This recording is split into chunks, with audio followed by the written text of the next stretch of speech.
Welcome and thank you for tuning in to this episode of the podcast. Evidently, you're unaware. I am your host, Andrea, also known as the Successful Diva. And you already know, no matter when you're here, if you're here, I'm here. We are going to get smarter. It is my goal, my mission, and aim to elevate your awareness in a particular area. And this episode will be no different. Why? Because it is no longer safe to live in ignorance. We must be aware of what is going on in our spaces and with the people who have been tasked with making decisions that are supposed to be in our best interest. Our economy, livelihoods, dignity, the ability for free speech, also the ability to vote. It is all under attack as we breathe.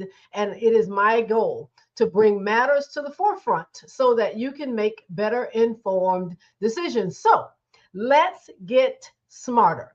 I want to bring your attention to the matter called property tax. There's a lot of discussion going on right now in Florida. So to all of you who are viewing and listening in the state of Florida, or if this is going on in other states, but I'm going to address Florida here in this episode. I want you to listen up and hear me good. If you own a home, you may soon be faced with a ballot measure asking whether you support or oppose the elimination of property taxes, or in some form or another, the reduction of property taxes. If it's not in full elimination, there may be some version of this amendment to this constitution, to the state's constitution in this area on the ballot in November of 2026. So let's start with the basics. What are property taxes? Property tax is a tax on real estate or tangible personal property paid by the property owner. Again, property tax is a tax on real estate or tangible personal property paid by the property owner. And so, what's happening right now in the Florida state legislature? There is a bill this current session, which ends on March 13th, or it is scheduled to end on March 13th, 2026, barring any additional time for a special session due to maybe not reaching the budget and or some other things that still may be on the table. But right now, the date is March 13th to end the current session. Lawmakers in the Florida State House of Representatives have passed a bill, HJR 203, HJR 203, and that HJR stands for House Joint Resolution. It was filed by a few different committees, Ways and Means Committee, the State Affairs Committee, and a couple of co-sponsors, I believe Miller, Barnaby, last name Barnaby, and Black. But nonetheless, they passed it in the House by a vote, I believe, of 80-30. So overwhelmingly passed. It is on its way, or sitting actually, in the Florida State Senate.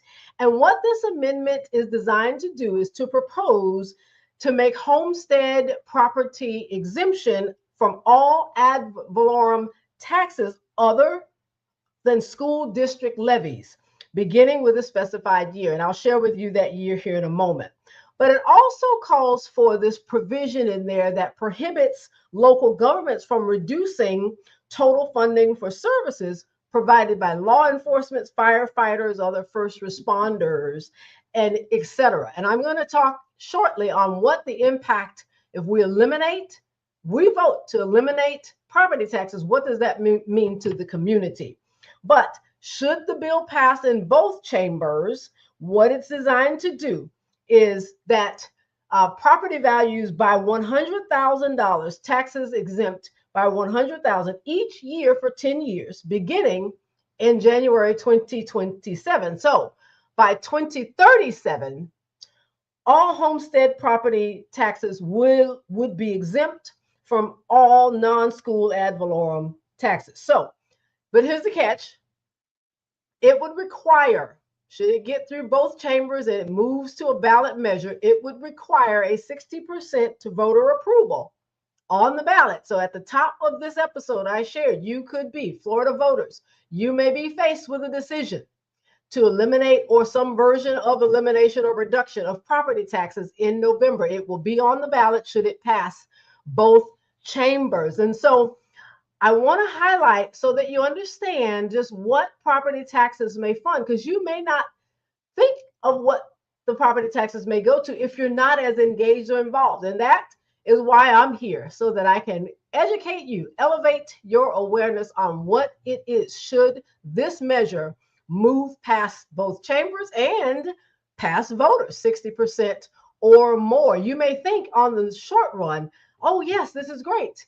I won't have a property tax bill that is as large, or whatever that may seem like to you. It probably does sound appealing, but let me implore you for your consideration of what it may mean. And so here's how it impacts the community, property taxes. Here's what it looks like.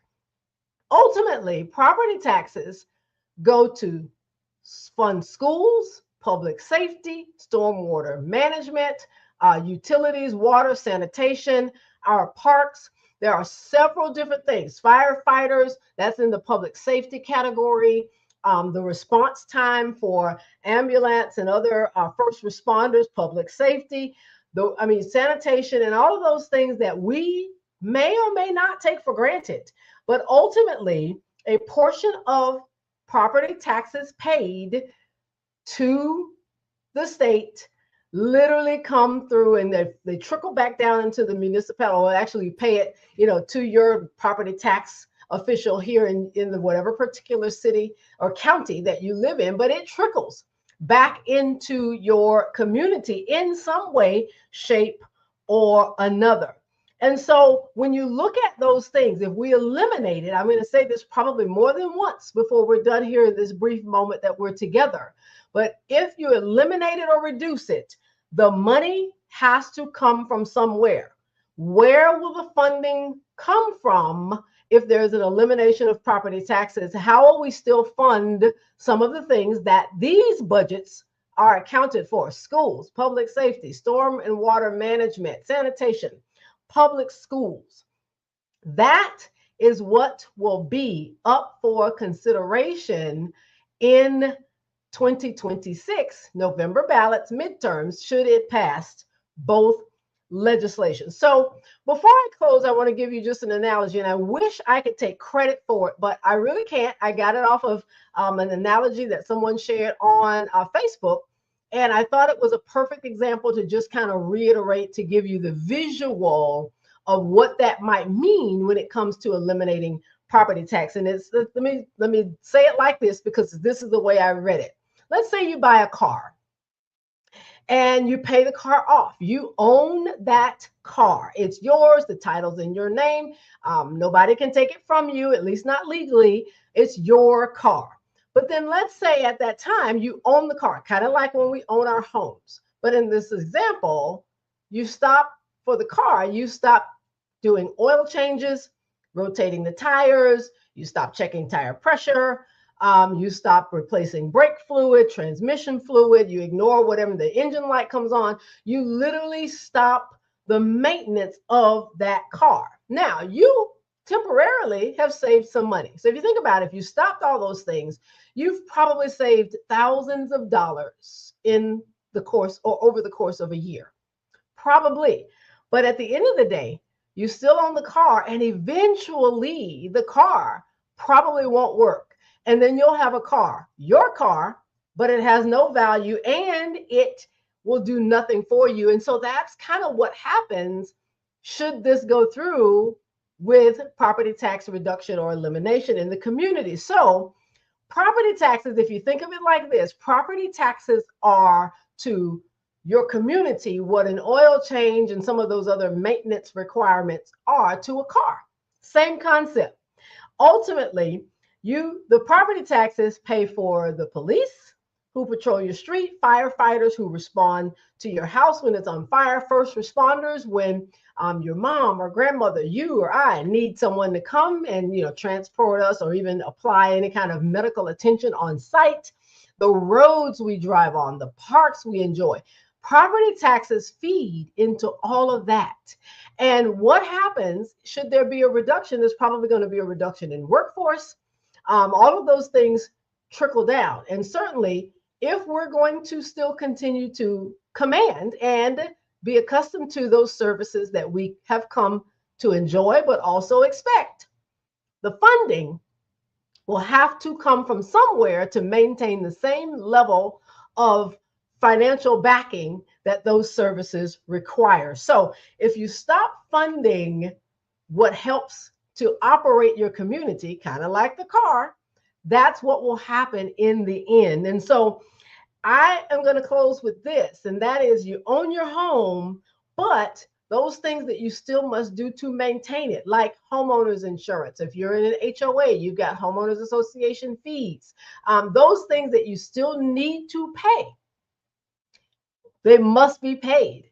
And the same would apply for property taxes. So unless this legislature comes up with a great plan, and they very well could find a way to fund it without reducing the services and the monies that go towards funding those services, we've got to figure out a different plan.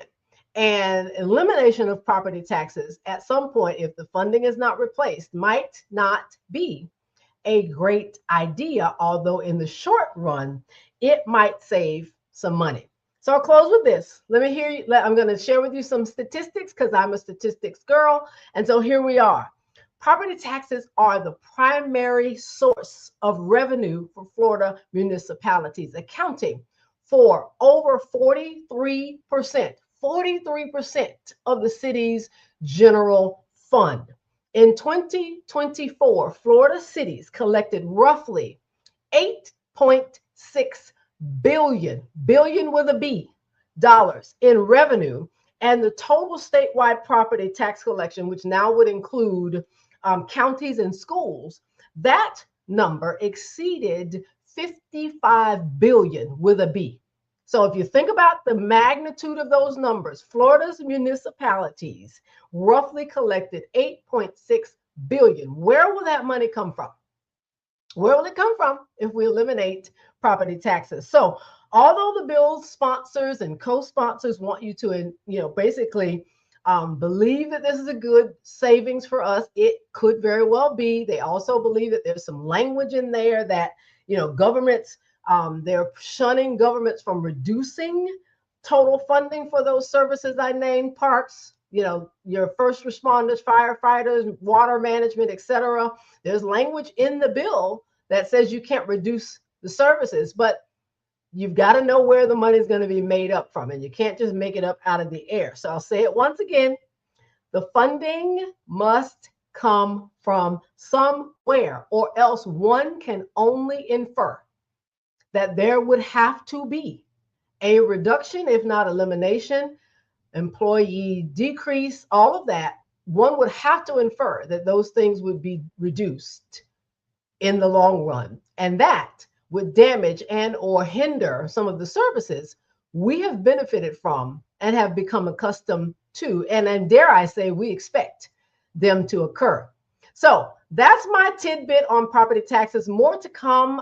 Again, the legislation is not settled on it. It may or may not make it to the ballot, but there you have it. And so I will close with this. Thank you so very much for tuning in to this episode of the broadcast, Evidently You're Unaware. I am your host, Andrea. You see how to reach me here on the screen. Email me if you have comments about this topic or you're just unsure just how this whole thing works. Andrea@strategicblueprint.info. There's my channel on YouTube. If you are not yet a subscriber, please do subscribe. It helps to continue the elevation and the awareness to others. You see it there at Evidently You're Unaware on YouTube. Follow me on Blue Sky at thesuccessfuldiva.bsky.social and on TikTok at EYU Podcast. I'd love to hear your comments and I'd love to hear from you. Thank you for tuning in.